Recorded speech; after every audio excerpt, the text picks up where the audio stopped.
This is notes for 4.2 rate of change. I'm going to start with some definitions. A little triangle like this is called delta, and that's the Greek letter. It's a mathematical symbol used to show change. You see it a lot in science. Rate of change are the rates of change. Rate of change is a special ratio comparing quantities with different units.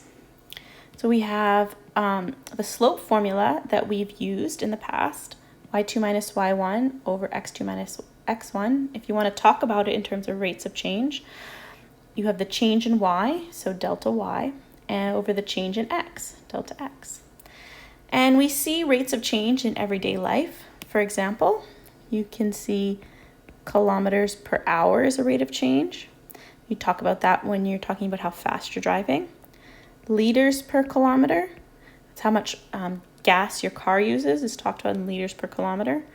Another example is dollars per hour, if you're talking about like an hourly wage. So here's an example of finding the rate of change. If you work 20 hours and make $230, what is the dollar per hour? Okay, so here they're telling you the change in X. Here they're telling you the change in Y.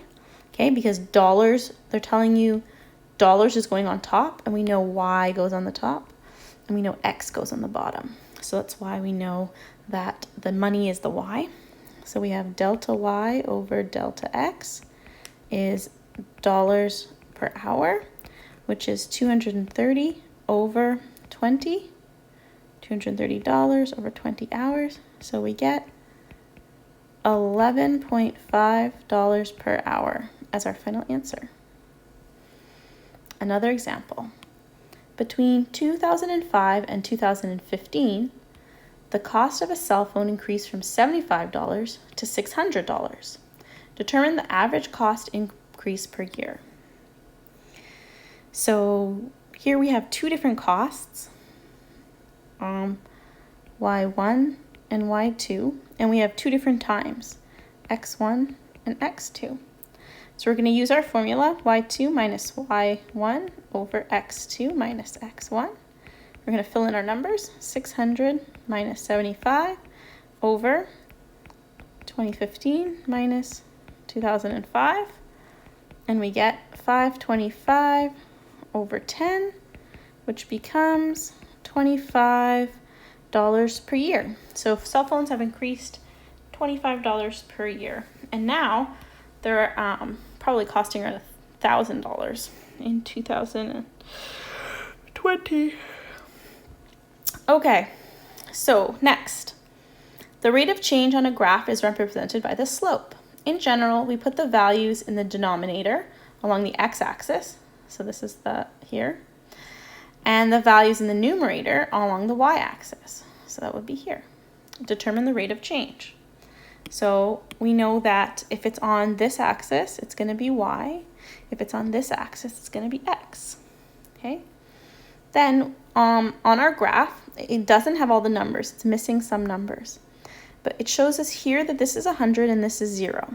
So that means that to get each one of these lines has to be the same amount. So that means that it's counting up by 25. So 25, 50, 75, 125, 150, 175, 200, 225. Okay, so our first dot here, number 1, we have our x value of 20, which is here, 20, and we have a y value, 20, of 225. Our next dot, and we can label that x1 and y1. Our next dot is over here. We have, now this one, it's going 0, 10, 20, 30, 40, 50, 60, 70, 80, and then 90. So our point is 90, comma, and then this one is at 150. And that's going to be our x2 and y2.